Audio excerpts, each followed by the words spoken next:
So you're really stoked, as our guest John Sweeney would say, having that video come back, right? So that you can do that dance backstage, right? Ashok, good morning. Good afternoon. Good evening. Good afternoon. I love that music. I miss that music for some time.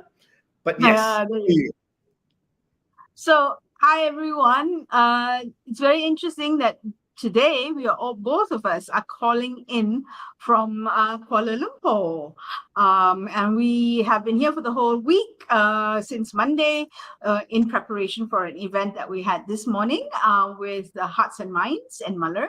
But the show must go on regardless of what we have earlier in the day, and we have a very, very interesting guest this week. We always have interesting guests. This is a kind of a special guest for at least from my perspective. Okay. But before we go on and bring our guest on, Ashok, you want to talk a little bit about what the show is about for those who are joining us for the first time? Thank you very much. Everyone who's locked in, thank you, and welcome to Leadership in Flow Asia. What is this show about? This show is about leaders, quiet leaders in Asia. Every Thursdays between 6 to 7 p.m., we interview them, we go deeper, we dig in to try and understand what drives them, what drives their personal growth, their leadership growth, and how that impacts their organizational growth. And today is another such leader. We're excited, right? Yep. Let's bring it on. Yeah, and just to remind everyone, this month, August, the theme is Purposeful Leadership. And today's topic is about future crisis. Is it a choice? Is it choice or control? And to help us unpack some of how to think about the future, or what's futurization, what's scenario planning, are they the same, they're different? We have with us Dr. John A. Sweeney. So I'm going to bring John up, and just give me a second while I jig the positioning and make sure that I go to my rightful place. Okay, and John comes in. He's right. There you are. Hi, John. Hi, John. Welcome to our show. Hi. Thank you. Thanks so much for having me. Right, and John, you are calling in from? I'm calling in from the wonderfully lovely Turkish coast. If I'm not here doing this with you, I would be swimming in the sea right now. So thank you for having me, and hopefully be swimming later today.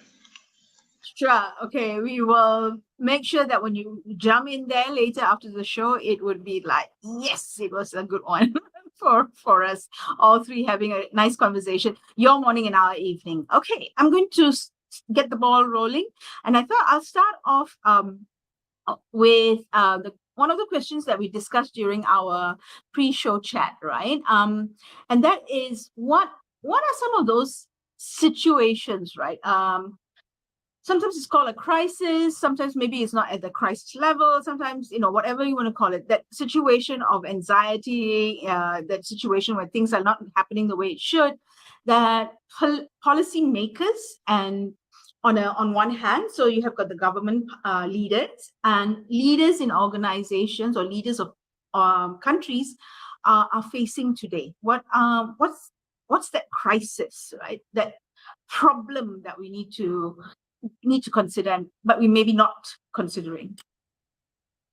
Yeah, well, I've been thinking a bit about this since we had our initial chat, and I was also thinking of turning the question on its head. I mean, at this point, what's not in crisis, right? When we think about, of course, the types of economic volatility, the demographic shifts that we're seeing, of course, all kinds of tensions globally, and certainly, regionally, tensions are flaring up as well. So I think from my perspective, it's oftentimes those bigger crises, the things that maybe they're not slower moving, but maybe their trajectory or their tempo or their metabolism are hard for policymakers and businesses to be able to assess or keep up with, that are, of course, the most demanding, and really I think the greatest challenge is to be able to confront. Some of them are quite familiar. So I think certainly in the past few months, especially, we've seen an explosion of a range of technologies that have clearly frustrated policymakers,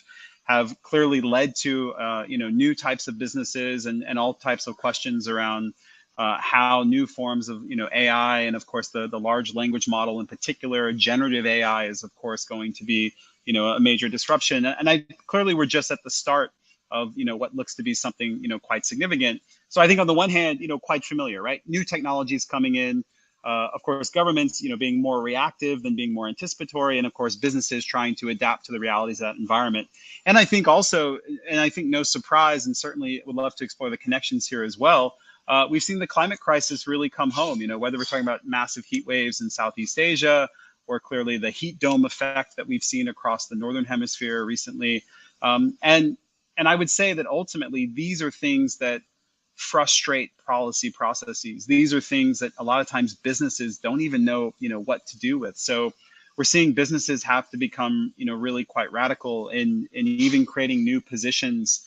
Previously, governments actually created even like an ambassador position to deal with technology companies, but clearly we're seeing lots of need to think differently about the types of crises that that businesses and companies and governments clearly are facing.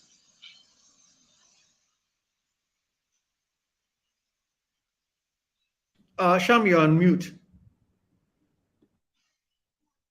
Thanks. I kind of do that once in a while, right? Fall back into that trap. Anyway, I like John. What I was saying while I was muted was that I like the way you codify it or contextualize it by looking at the obvious, like the obvious crisis, the ones that either you are seeing it, feeling it in it, or you can see a little bit further, and then the ones that are at the trajectory, maybe a little bit more long term, perhaps not so obvious, or maybe because you're not scanning, you've got blinkers on, or you're kind of like, putting your head down and just, going with it because you're so in the now, right? I like the way you framed it, because I think that gives us a way of anchoring to what we mean by crisis, right? What we mean by this bigger crisis. Now, if I take that and I kind of put it in a slightly different way, right? So there are the situations that we can control or that we could plan for, that was because it was obvious on the one hand, yeah. And on the other hand, like for example, we're talking about climate change from when, right? For many people it was obvious. For many people it was obvious, but they chose not to do anything about it for whatever the reasons are, political, business, and things like that. But on the other hand, there are things that it's not obvious. It's not something that we can control. The pandemic was one of it. We never knew it was going to happen that bad, right? We had SARS before, perhaps, right? We had SARS, we had a few other smaller bits, but it was kind of contained, and we never expected something. Perhaps we never expected something that would be so big, right, for the whole world. At least for me, anyway. So if I go back to it, there's the obvious, the ones that we can maybe, because it's obvious, do something to control. On the other hand, you've got the not so obvious, not so clear, or they may seem like that. So what are signals, perhaps, that leaders are missing?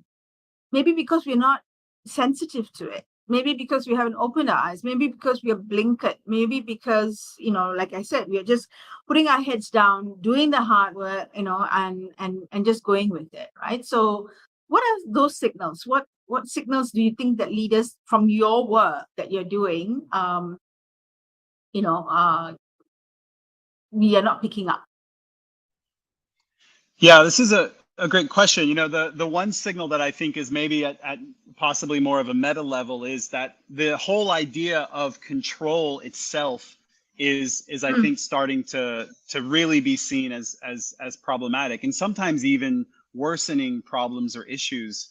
So I think the kind of command and control mentality that somehow we could intervene directly into a complex system and produce an intended effect is really starting to show. I think what, for not just recently, but maybe for longer, has certainly been the case, that's wishful thinking. And so I think the one signal is that I think leadership and certainly interventions are having to change to confront the realities that in a complex world, in dealing with complex systems and very dynamic challenges, that this kind of like one intervention, one output type of thinking is clearly not, is not up to muster, right? It's not really, being effective. Now, there are instances, of course, where, interventions can make a difference, and certainly is very different, public sector versus private sector. But I think that as a signal is certainly something I'm seeing a lot more attentiveness to complexity, a lot more engagement with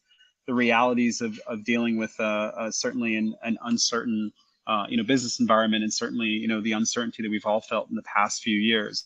I think there are some almost counterintuitive things that signals to point out as well. There's a colleague in Thailand, Adam Sharp, who has made a really interesting game on depopulation, degrowth.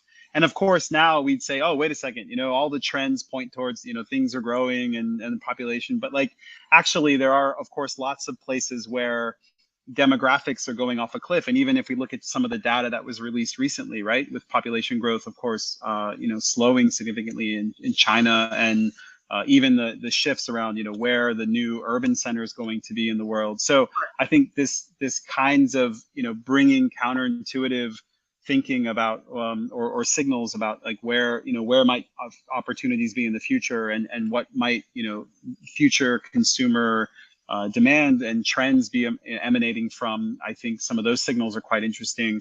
And then I think the last one that I think is maybe a bit harder to see, but is also something that I think certainly, whether we're talking about public or private sector, is really critical to think about, is, are we going to see this continuation that we've had with regards to, let's say, acceptance or even enculturation or indoctrination with the types of kind of social media technologies that we have? I think there are some signals that highlight, generations, certainly younger generations, saying, look, we don't want this, right? We don't want to have ourselves live in these types of spaces in those kinds of ways. And certainly we're seeing certain platforms have to confront with these crises. Facebook, of course, aging significantly, or lots of transference between different platforms. So what's going to be the acceptance, the tolerance, the willingness for future generations to engage with those platforms? And of course, persistent questions around privacy and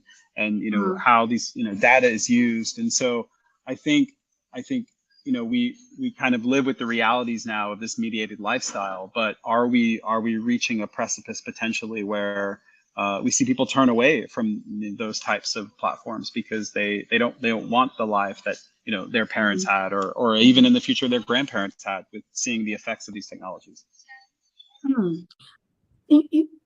Can I just ask a follow-up question before I pass on to you, Ashok? Because John said something. You said counterintuitive, right?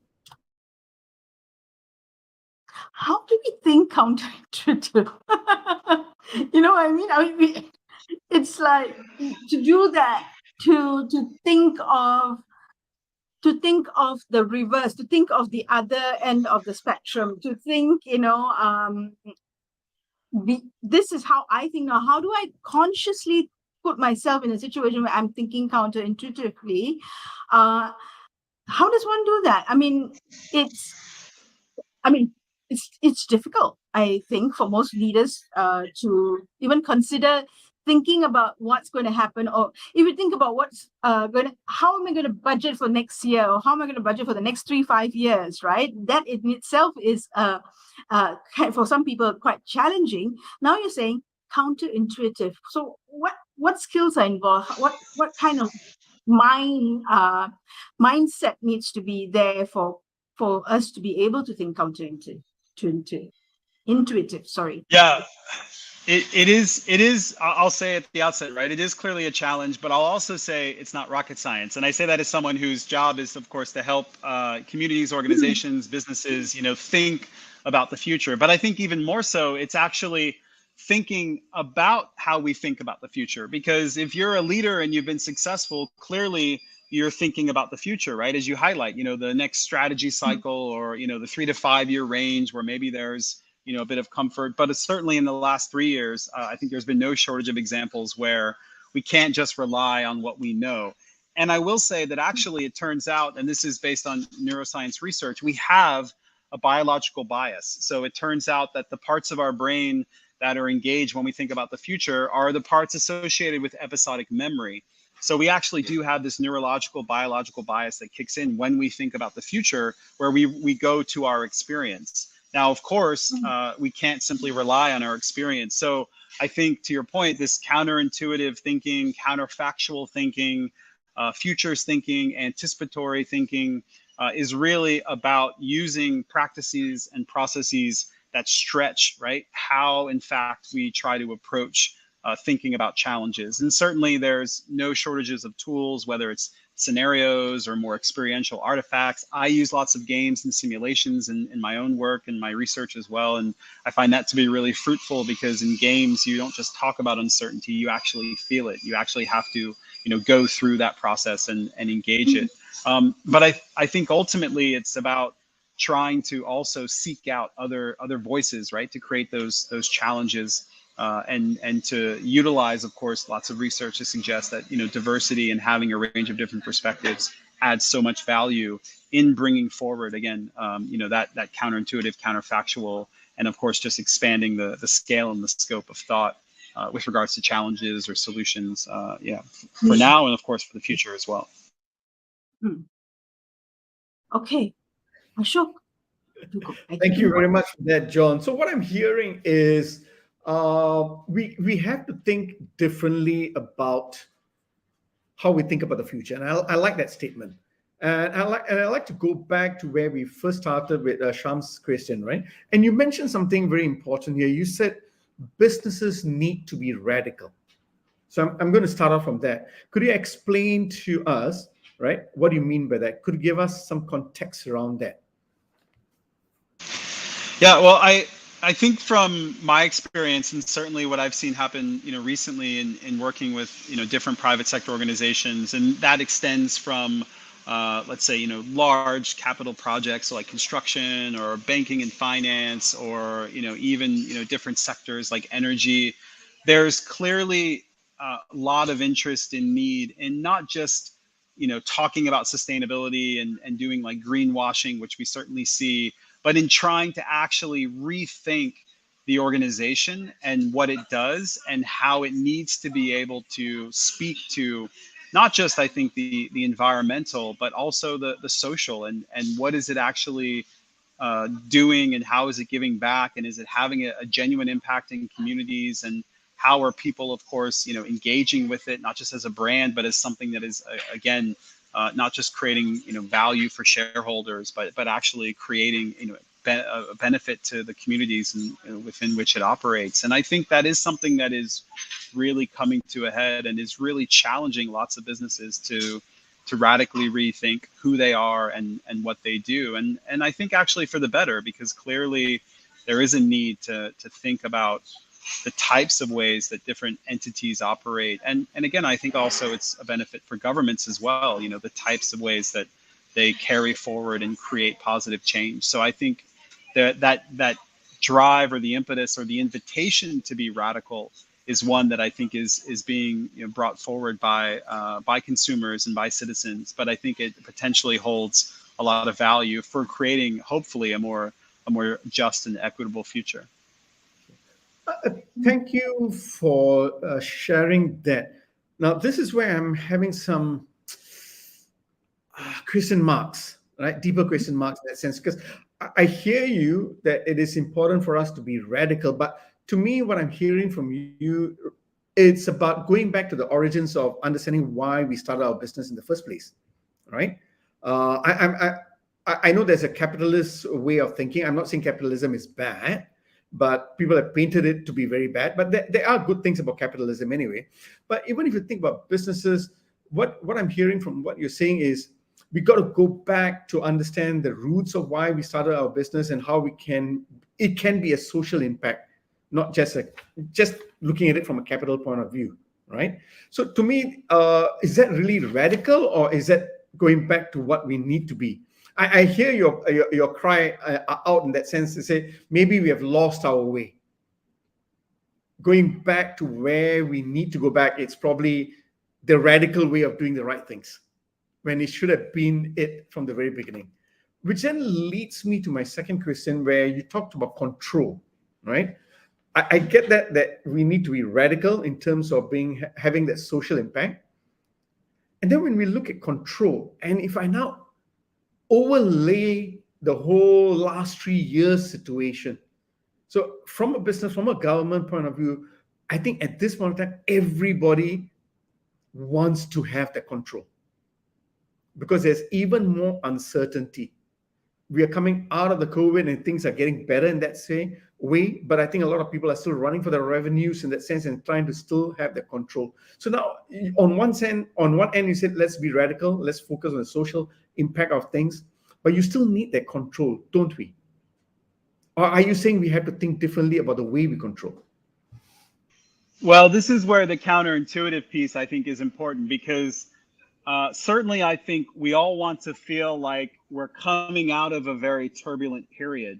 But I think the reality is that actually the last 3 years potentially is just the start of a longer sort of durée, if you will, a longer epoch or era where the kinds of disruptions we've seen in the past 3 years are going to be more frequent, more intense, and more felt. And now, with that being said, I think your point that actually what these crises and what this uncertainty is challenging organizations to do, and this again is whether we're talking about SMEs or large multinationals or even public sector organizations, is to go back to core purpose, right? Is to say, look, what was essential to who we are, what is really our purpose, what are we trying to bring forward in the marketplace and to citizens and to communities, and how do we actually look within and realize that it is going to require again this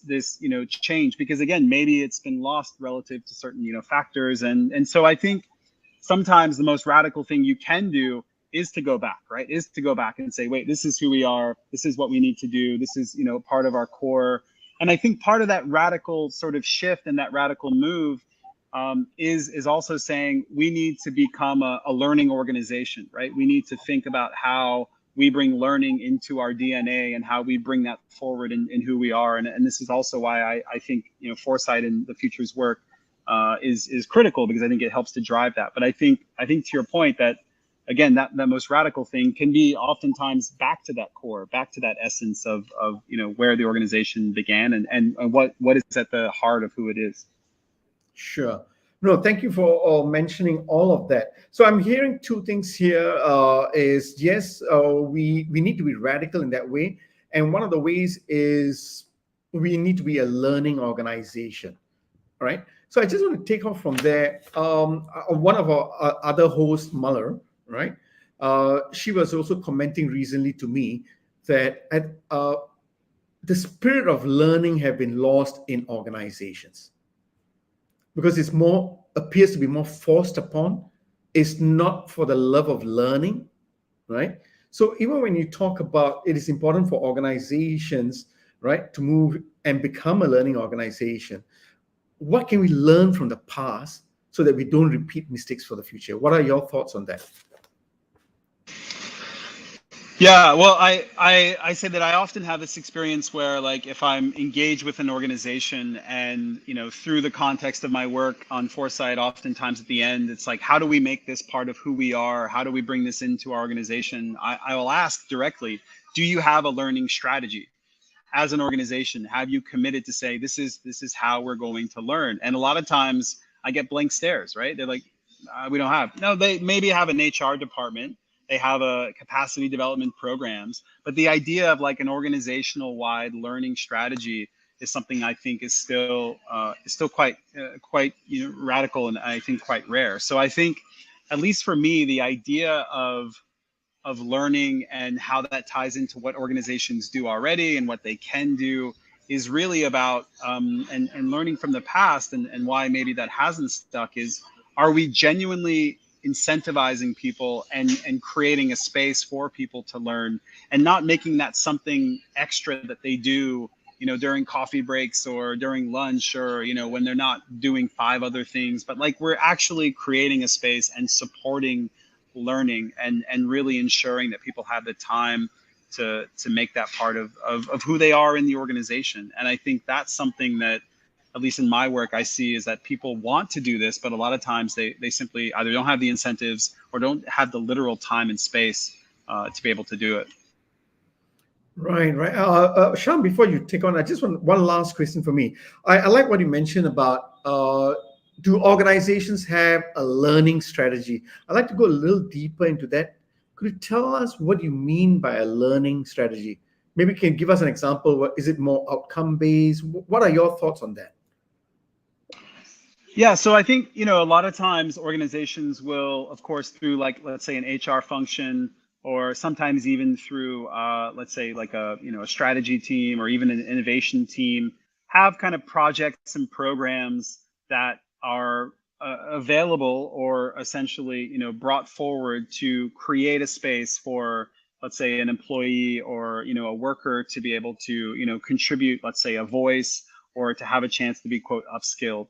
But I think this idea of an organization saying, we want to actually support you to learn, and that learning need not even be, let's say, directly, related to a particular task or function, but saying like, we want you to actually be able to have the ability as an employer or worker to explore, right? And to bring that exploration into the organization. And so I think there's the idea, and what I've seen is like more directed learning, which is maybe more, skill or task oriented. And then there's this more, let's say, curiosity driven, more exploratory learning, where you might even have people, and we've seen this with organizations, like big organizations like Google, where they create time and space for people to work on passion projects.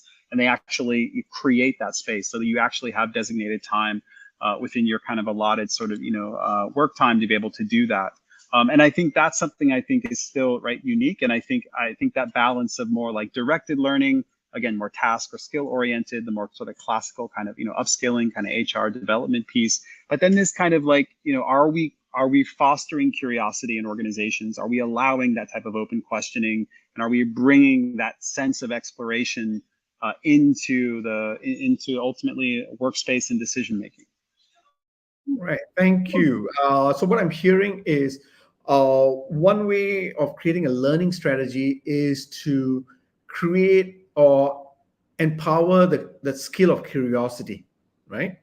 Thank you. Sham, nice cup. Yeah. Thank you. I was going to start off with asking you, if in this scenario, you walked into this organization, it may be a name that you don't know, doesn't matter. You walk in and you're having a conversation with the stakeholders that you usually have when you walk into an organization. What without actually asking specifically, right? What are some things in the conversation or in the environment that you're seeing and hearing that tells you, that you're picking up, and that tells you, I think this is a learning organization? And then I'm going to go back to that question, right? So it's like those clues that, very very good detective will be able to pick out without even having to ask that question, right? Yeah, this is I think what's interesting is that a lot of times, like if I come into an organization, right? So as a futurist, oftentimes I interface with certain functions in the organization. So maybe an innovation team or a strategy team or risk management, and sometimes right, it's like an HR function possibly as well. The telltale sign for me is somebody might start, a conversation, or as the conversation proceeds, they're like, "Have you seen this?" And they're bringing forward things, right? And they're paying attention to certain developments. So the kind of base, I would say, in the core of kind of futures thinking, what we try to bring forward in sort of this more anticipatory mindset and this curiosity driven piece is, you mentioned this before, this idea of scanning. Are people picking up kind of these signals? Are they kind of highlighting these potential seeds of these emergent futures? Not just, are they attenuated to the news and are they, seeing what's happening, but like, are they kind of catching these signals and putting them together and sort of saying, oh, hey, this is interesting. Have you seen this, right?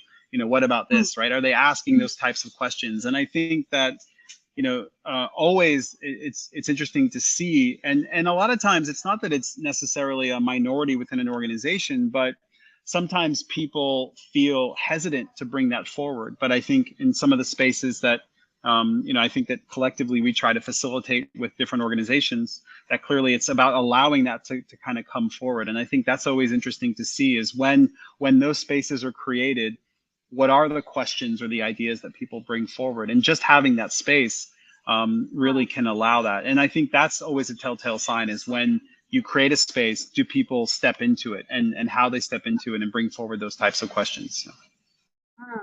Okay, that's interesting. You talk about curiosity a little bit more, right? And that term seems to be something that we are playing with a little bit more, not so much from, I think it's from our side of the world, as in from consultants working with clients as opposed to clients using that term. I think that term scares clients a little bit. It's a little bit like when innovation and design thinking came up, right? It's like, okay, well, we're going to open a box of Pandora's box and we don't know what's going to come out and then we can't shut it down, kind of a thing. So if you take, so the current thinking is curiosity. What are your insights about curiosity as a skill? So what do I mean by that? For example, if I'm a leader, how do I spot if someone has curiosity as a skill? If I want to build curiosity within the team, what are some things that I need to put in place so that, from the ecosystem, it naturally gets people a bit more curious rather than building a skill and throwing them into a workshop, for example, right? Earlier this morning, we talked about the ecosystem that needs to be present in order for skills to flourish.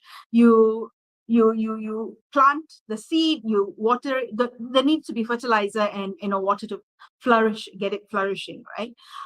So yeah, what needs to be in place? Right? What are the signs of that curiosity is healthy and thriving in a team or an organization? Yeah, I think this point that you bring forward around the ecosystem is critical and essential. But first, let me say that oftentimes when a manager hears curiosity, they think that you're doing something that's not creating a value for the organization, right? It's like this red flag. It's like, wait, no, you be curious on your own time, right? We need you to be like, effective and output is what we do here, right? And I think, at the end of the day, even the most, thoughtful and the most generous manager, right? It still has that sensibility because there's still this kind of like, the KPI culture. And I think that's, to me, what's most interesting is like, what if curiosity is a KPI? What if we realize that an organization, which is an ecosystem, needs managers, right? It needs bean counters, but it also needs visionaries. It needs tricksters. It needs people that are willing to stand up at the meeting and say, look, like, I don't agree. I have a question, right? It needs all of those things because ultimately,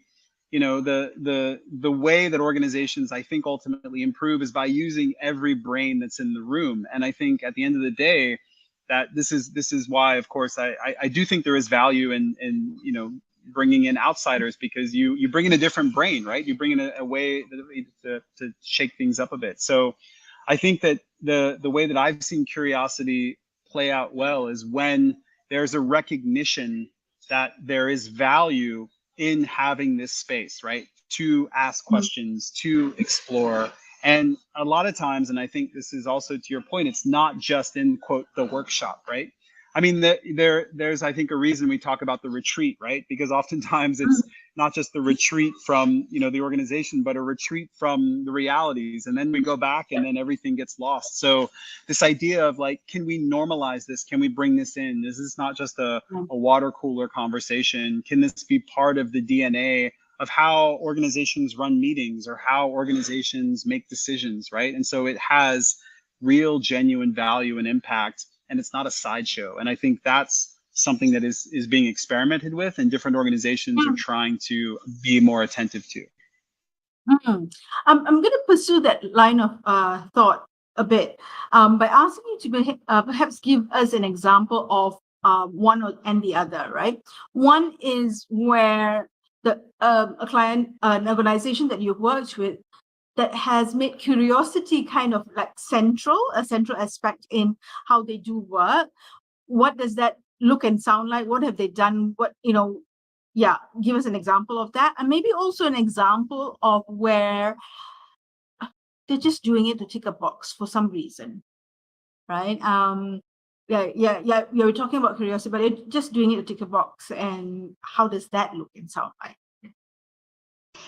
Well, I won't name names. I'll change names to protect the innocent. But I'll do the latter first. So I had an engagement, high level government engagement, and I was part of a team that was brought in to run some kind of experiential exercises, and there were games and artifacts and lots of other things. And this was, again, high level government strategy. And I think in hindsight, the realization was that, yes, the strategy passed. Yes, we use these, quote, innovative methods. But at the end of the day, was it just theater? Did anybody really learn anything? In other words, was the decision made before we were in the room already that this is what we wanted to do? And so all of this other stuff was really just, an elaborate sort of, theatrical production so that we could say that we were being, participatory and we were being innovative and lots of sort of window dressing, right? So I think that's one example of the again a more negative. I think on the positive side, the one that still sticks out in my head was, and it really simple, was like, and people asked this, they said, look, I get it, but tell me practically what we can do. And I said, well, you need to create a space. He's like, okay, literally tell me what. I said, do you see that wall? And I pointed at the wall in the organization. I said, make that your what if wall. And he's like, what? I said, look, take everything off that wall, paint it a different color, create a space for people to write on the wall. But the only rule is you have to write only what if questions. So you can only write a question, what if? And they essentially agreed to do it, right? So they painted this wall, a fairly sizable wall at the kind of front, kind of entrance space of the organization. And it was one of those walls you could write on and you could erase and And slowly over time, what if questions started to emerge. And the what if questions at first were very sort of, like blue sky, what if this? And then they became about the business environment, and then they became about the organization. And all of a sudden, it just became this natural sort of normal way for people to engage. And again, that creation of that space, the normalization of that, and again, not formalizing so everybody has to go at 3:05 p.m. and write on the wall, but just making it something that's there and that's open, I think allowed things to be surfaced that otherwise didn't really have a space. And I think it's that type of an activity and the creation of that space. And again, that's a unique example. It's a physical space can sometimes allow things to come out. That's it's interesting how the similarities in how we need to embed something that's new or a new way of thinking across all the new ways of thinking that have happened through the years, right? So when we talked about, design thinking, you're talking about all the new tools that came out, or how do we think out the what if came from that, right? The agile way of thinking. It's similar in that how we integrate it, we need to think about it slightly differently as opposed to just a pure skill, right? It's not just pure tool, right? It is something that we want to make as part of our culture. I want to go back. Ashok, I'm just going to ask something that's related to what John said when we had our pre-show chat. Sorry, you said curiosity and boundaries. You said curiosity with boundaries. That's kind of counterintuitive, right? Going back to that word again, right? Curiosity and boundaries. So can you just go a little bit deeper on that? What do you mean by curiosity with boundaries? Yeah, so I think that you want to find a way to bring in that excitement and that learning that someone might have, to the organization. I mean, I think this is where the realities of the market or the organizational purpose are need to be held true. I mean, the honest truth is, if somebody wants to learn the piano or the accordion, that's great and lovely and wonderful, and we should all support them to be their best self. But like, at the end of the day, like, we want curiosity that's ultimately benefiting who they are and what they do, and creating additional value for the organization. So I think this is where there has to be that linkage or that tie, right? There has to be a space to say, okay, are we supporting curiosity that is having a benefit? Let's say maybe it's as simple as mental health. Maybe it's as simple as, like, this is helping us ideate. Maybe this is helping us challenge. But, like, I think this idea of creating boundaries is also saying we need to make it clear when curiosity is going to be that real clear blue sky exploratory piece, or we want to kind of channel it, right? We want to kind of funnel it. And I think there is that testing that organizations have to do, is to experiment with it and find ways that it is going to bring value to the organization. Because I have seen this happen as well. Organizations maybe invest in a Foresight project, or, of course, like you mentioned, agile or design, or these other things that have come up and, of course, go in cyclic waves. And then they say, oh, we did it, but we didn't see any value of it. And it's sort of like, well, yeah, if you brush your teeth once a year, you're probably not going to see any value of it. So it's also a lot of times of, like, how do you build a practice, and how do you learn from that practice, and how do you ensure that that practice is creating value, because you're learning from it and learning along the way. And so I think it's you have to find the boundaries, you have to find the right spaces and create that, so it has ultimately an impact. Yes, as one of our viewers said, space and time to have things come to fruition, right? Basir says, signal first, space and time will follow afterwards. So I'm very nice commentary, not just a commentary, but also a summary of what John just shared in the last few questions. Ashok, over to you. Right. Thank you very much. And I can see, John, that you're very, very passionate about learning, about curiosity.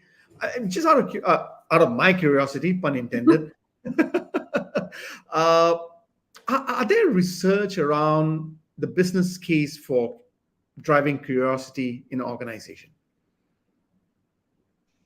Yeah. So there has been recently research on the benefits that curiosity can bring. And so it was a few years ago, I think in Harvard Business Review, there was a piece that looked at organizations that specifically were, investing and supporting in employee sort of curiosity initiatives and programs.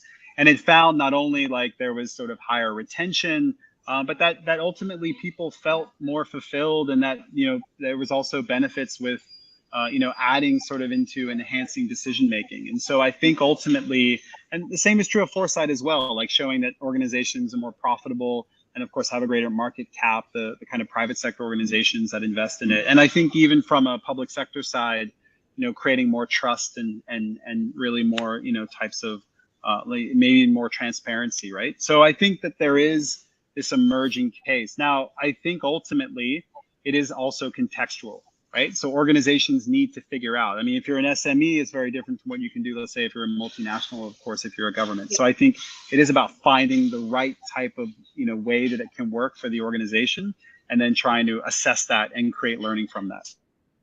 Okay, thank you very much for that.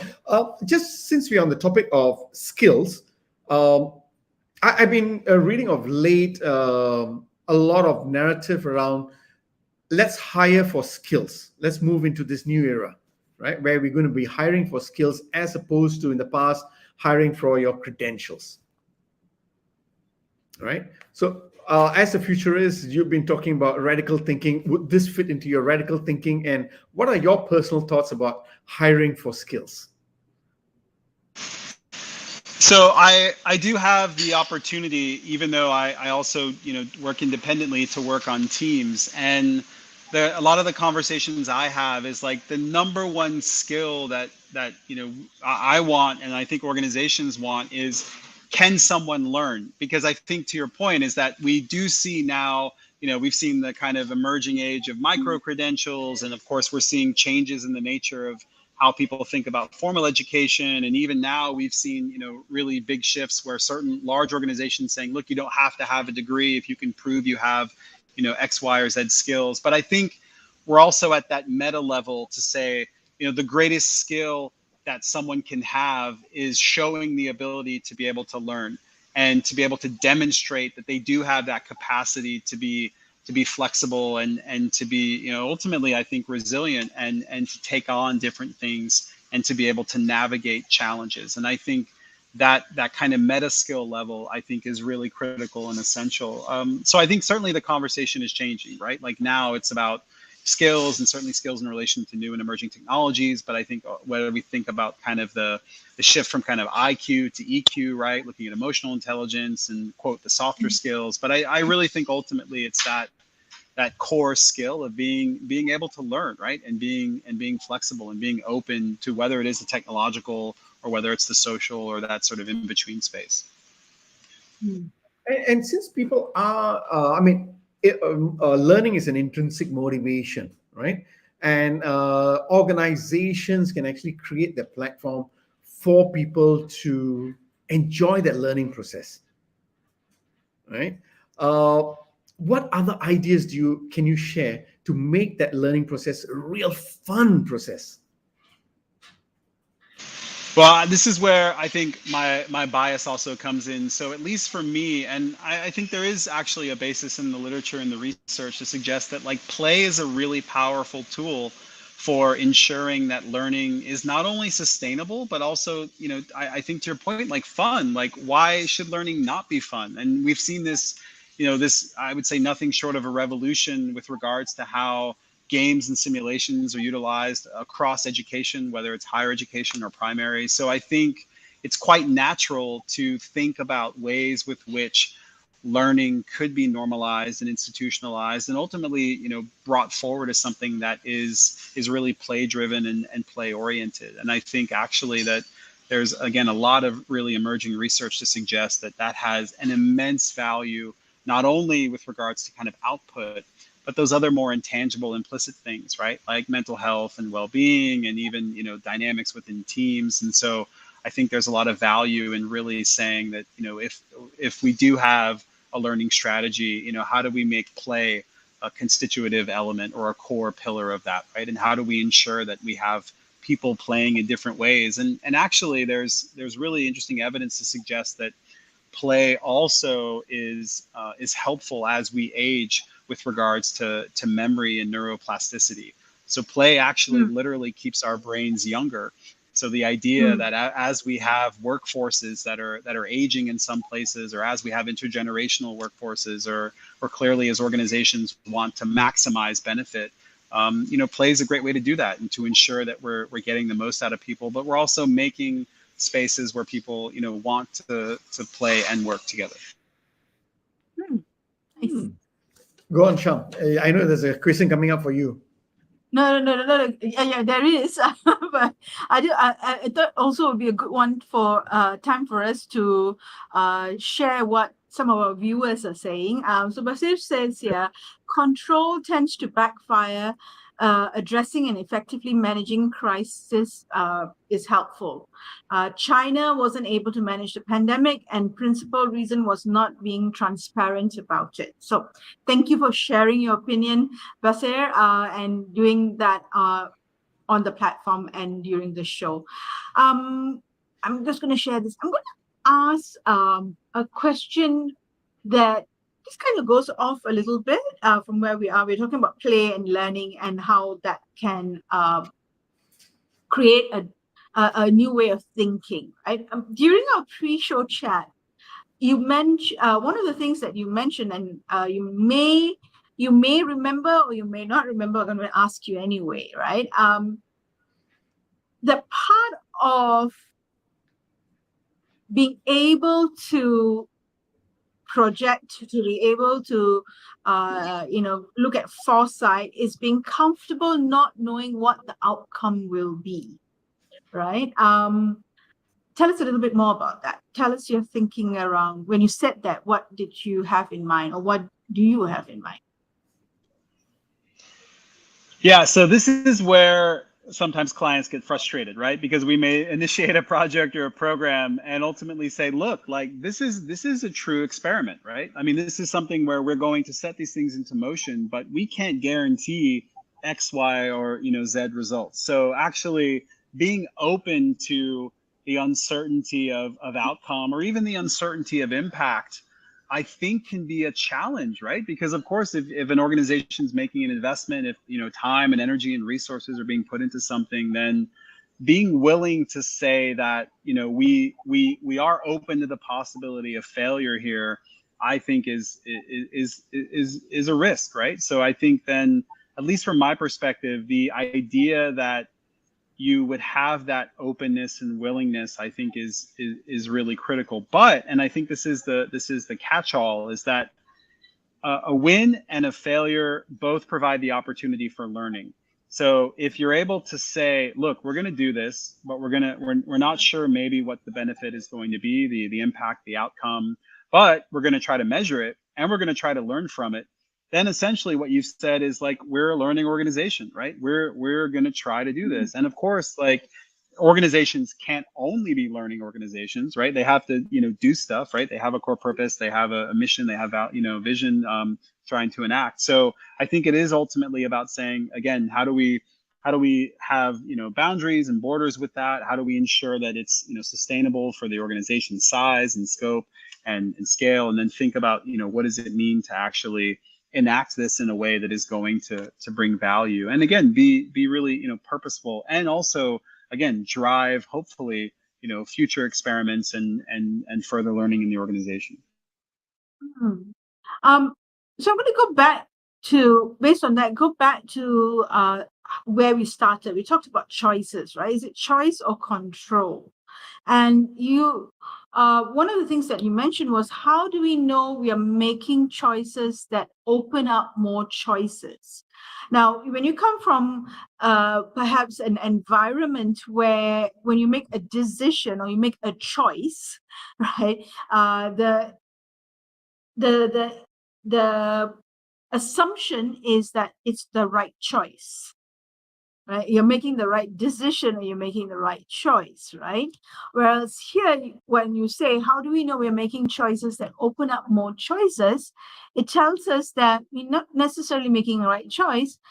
There is chance that there is failure, okay, or there's chance that we might not get it right.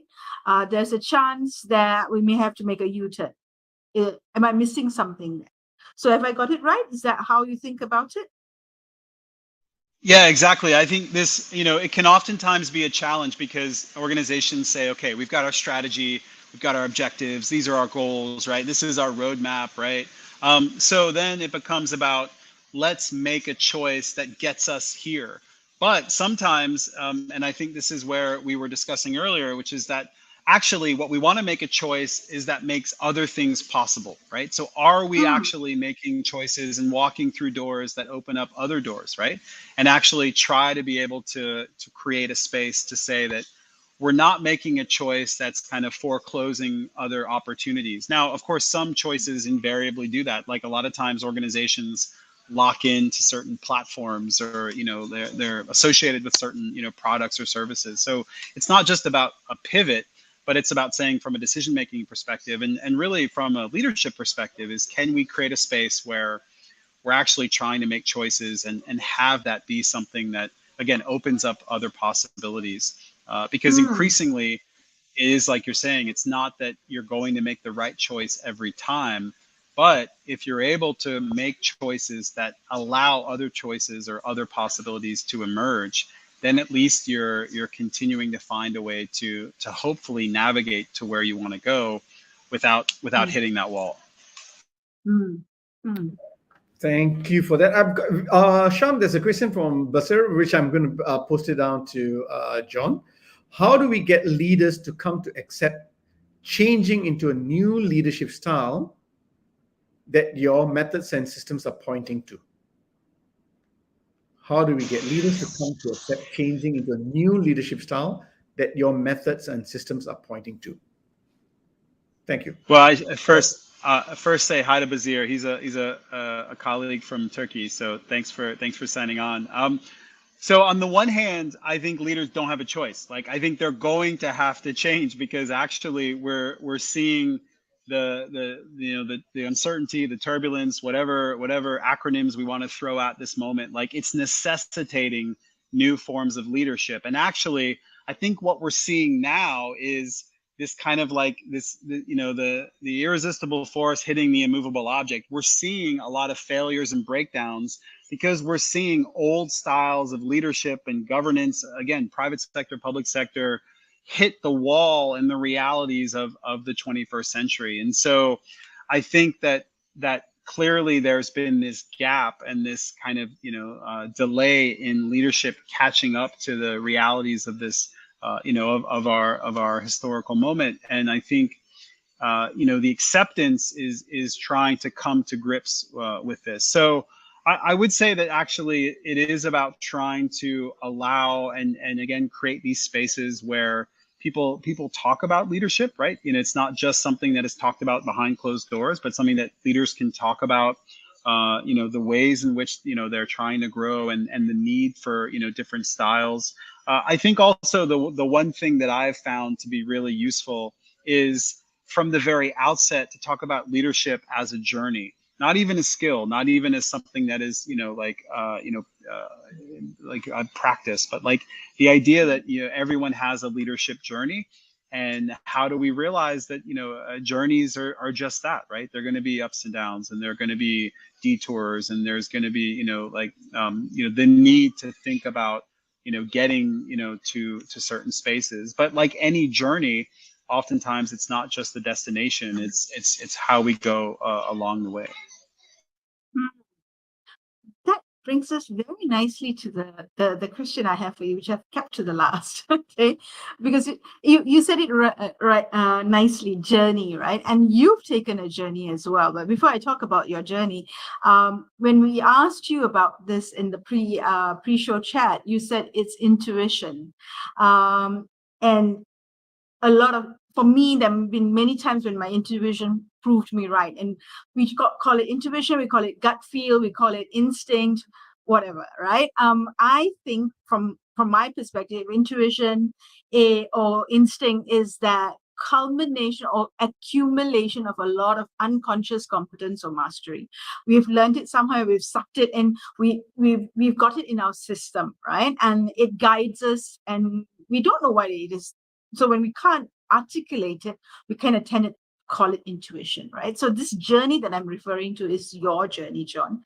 And I'm going to share that with our viewers. And I didn't do that earlier on because we had this question for you. And I think that will bring our whole session today to a nice close. So you dropped out of school. You went into community college. Then you decided that from community college, you went into university. You did communications, right? And then you decided, no, not for me. I'm going to go to philosophy. Did that. Then you moved from that to a master's in religious studies. And then you move from that on after that master's into a PhD in the world of future as a futurist. And now you're practicing as a futurist, right? What intuition drove you or helped you make those decisions or those shifts? Well, I have to say in hindsight that it's always been continuously convincing my father that I would somehow be employable by making seemingly disastrous career decisions. Like, wait, you want to get a master's degree in religion? You're walking away from a degree in communications? Like, what are you doing? But I think at the end of the day, that intuition that has kind of guided me, and I think to your point, it has been this idea of a combination of gut feeling, but also I would say, and I suppose as a futurist, you have to give yourself some foresight credit, like being able to spot maybe what those really nascent or seed opportunities were. So, I didn't know, of course, that years later I would have the opportunities that I had within, as a practicing futurist and foresight consultant. But I think ultimately, I saw others that had made that journey and had ultimately felt like that journey was possible for me. And so I think it was the intuition, but that was also kind of tempered with the aspiration, but also the realization. And I think for me especially, I've been the beneficiary of community and of the goodwill of so many people. So I think ultimately that intuition and that ability to participate in community and to be the beneficiary of people paying it forward, and then now myself trying to pay it forward, I think does help. So I think that having the ability to connect with others and to find ways to be able to grow and to do that within different communities and then to support others in those communities, I think has really been crucial to my own journey. And so I have a lot of gratitude for others being able to support that. And of course, now try to do everything I can to help to support others as they go on their journey. Brilliant. Thank you. Thank you very much, John. Oh, I didn't realize this. We already hit an hour, a beautiful conversations we've been having. And thank you very much, John, for logging in and sharing with all our viewers about the importance about let's move and go back to understanding all our purposes, right? And that can be radical. Telling us again, let's focus on being a learning organization. So let's start building skills of curiosity, right? And let's make learning fun. And I think the most important thing I took away is I think it's time to have conversations about changing of leadership styles, right? With that, thank you once again, John. I hope we've taken about an hour away from you from your swim, right? No, before he goes to the swim, one more question. I got one more question. All right. So before he jumps into that beautiful blue ocean that we saw and he tempted us with, anything, your last words for us, for our viewers in the show, anything that you'd like to say before we call it the end to this show, John? Yeah, well, I think from a leadership perspective, it's, how as a leader are we open to being the trickster? How as the leader, are we open to being the kind of the three-ring circus master, right? Like clearly a lot of times there's that weight of responsibility and the impression that the leader has to be the serious person in the room. But like, how can a leader cut the tension? How can a leader be the host and facilitator of play? And I think that's that kind of openness that I see that could really be a dynamic shift in style for a lot of people, is to be able to hold that space and to bring that forward. Nice. Thank you very much for joining us, John, and for giving us your hour in the morning. You can now safely go and swim in that beautiful ocean. Thank you. And I will see you in Jakarta again in November. Looking forward to it, John. Can't wait. Thank you so much for the opportunity. Really appreciate it. Thank you. Thank you so much. Lovely. Have fun. Thank you.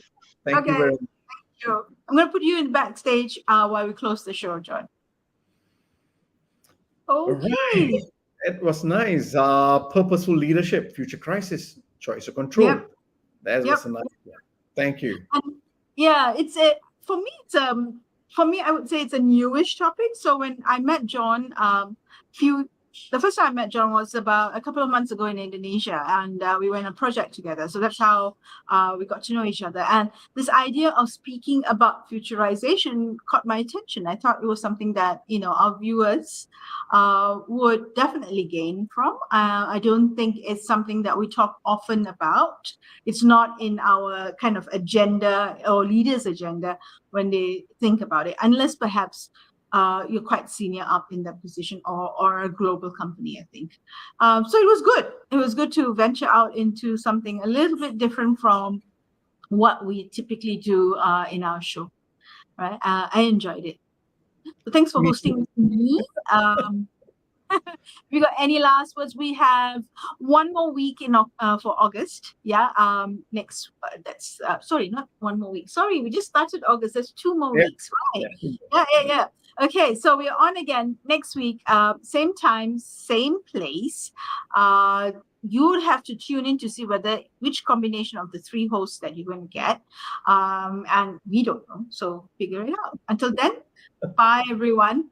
Bye. Have fun. Have fun. Bye-bye.